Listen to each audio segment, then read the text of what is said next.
আসসালামু আলাইকুম friends, welcome back. So viewers, কেমন আছেন সবাই? আশা করছি সবাই অনেক সুস্থ রয়েছেন এবং সুন্দর রয়েছেন। আমি রেজন বলছিলাম। আপনাদের মধ্যখানে আরেকটি ভিডিও নিয়ে উপস্থিত হয়ে গিয়েছি। এই ভিডিওর ভিতরে যে বিষয়টা নিয়ে আলোচনা করব সেটা হচ্ছে রেসিং পিজন বেবির যত্ন।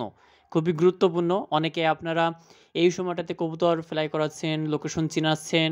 জানুয়ারি, ফেব্রুয়ারিতে পরিপূর্ণ আকারে টস ছাড়াছাড়ি রেসে আপনারা অংশগ্রহণ করবেন। তার আগে রেসিং পিজন বেবিদের যত্ন কিভাবে আপনারা করবেন সেটা নিয়ে আমি ডিটেলস আলোচনা করব। যদি আপনি সঠিক নিয়মে রেসিং পিজন বেবির যত্ন না করতে পারেন, সেক্ষেত্রে কিন্তু রেসিং পিজন ভালো ফ্লাই করবে না, টস ছাড়াছাড়িতেও ভালো আপনারা পারফরমেন্স পাবেন না আপনাদের রেসিং পিজনের বেবি থেকে।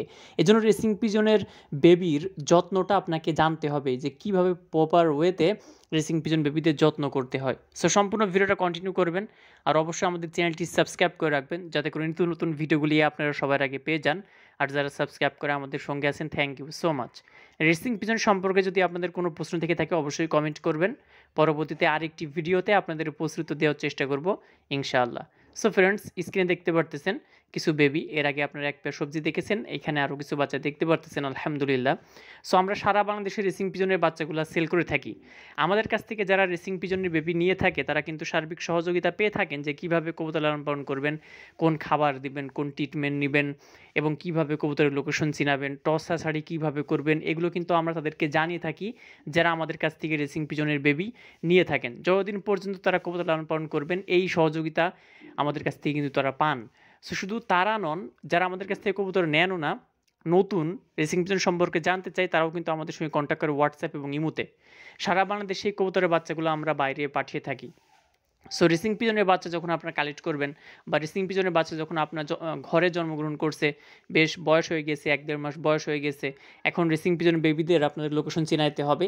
এই সময়টাতে কোন ধরনের খাবার দিবেন, কোন ধরনের যত্ন করবেন। সর্বপ্রথম আমাদের যে বিষয়টা মাথায় রাখতে হবে সেটা হচ্ছে প্রত্যেক দিন সকালে আপনার রেসিং পিজন বেবিদের একটু খাবার খাওয়াবেন। খাবার খাওয়িয়ে তারপরে আপনার লোকেশন চেনানোর জন্য আপনার ছাদের উপর নিয়ে যাবেন। যদি রেসিং পিজনের বাচ্চার বয়স যদি আপনার 1 মাস প্লাস হয়ে যায়, তখন থেকে আপনারা আপনার রেসিং পিজন বেবিদের লোকেশন চেনানোর জন্য ছাদে নিয়ে যাবেন। আপনারা ছেড়ে দিয়ে রাখবেন যাতে করে তারা ভালোভাবে লোকেশন চিনতে পারে। কারণ যখন রেসিং পিজনের বাচ্চার বয়স 1 মাস বা 25 দিন হয়, এই সময়টাতে কিন্তু তারা ঠিকমতো ফ্লাই করতে পারে না। সো আপনি যখন ডেনা না বেঁধে, পালকগুলো না বেঁধে যখন ছেড়ে দিবেন, তখন কিন্তু তারা ফ্লাই করে এদিক ওদিক যাবে না, লোকেশন সোর্স থেকে চিনে যাবে। রেসিং পিজন বেবিদের যত্নে যেই খাবারটা দিতে হবে সেটা হচ্ছে যে আপনারা একটা খাবার মিক্স করবেন। এই মিক্সের মধ্যে কোন কোন খাবার থাকবে সেটা আমি আপনাদের জানিয়ে দিই। সর্বপ্রথম দিবেন আপনার ডাবলি, যেটাকে বুট বলা হয়। এরপরে আপনার মুগ ডাল দিবেন। এরপরে আপনারা দিবেন ভুট্টা। এরপরে আপনারা দিবেন চীনা। তো এইটা কতটুকু কী পরিমাণ দিবেন দেখেন, ডাবলি একটু বেশি দিবেন। এখন এইটা আপনি আপনার মতো করে তৈরি করতে পারেন, এটা একটু কম বেশি হইলে কোনো সমস্যা নাই।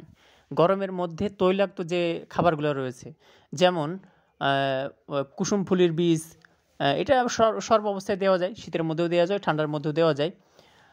যেমন সূর্যমুখীর বীজ, সূর্যমুখীর বীজটা আপনারা গরমের মধ্যে দিবেন না, শীতের মধ্যে দিবেন। এই যে এখন শীত আসছে, এই সময়টাতে আপনার সূর্যমুখীর বীজ অ্যাড করবেন। এটা খুব সামান্য দিলেই হয়। ধরতে পারেন যে 5-7 কেজিতে আপনি যদি 1 পোয়া দেন সেক্ষেত্রে এনাফ। সো এই খাবারটা আপনারা আপনাদের রেসিং পিজন বেবিদের দিবেন এবং চেষ্টা করবেন প্রত্যেক দিন রেসিং পিজন বেবিদের সকালে কিছু ছোলা খাওয়ানোর। ছোলাটা আপনারা ভিজায় রাখবেন আগের দিন, ভিজায় রেখে প্রত্যেকটা বাচ্চার আপনারা 20 থেকে 25টা করে ছোলা খাওয়া দিবেন হাতে ধরে। দেখবেন যে বাচ্চাগুলো সুস্থ থাকে, সুন্দর থাকছে।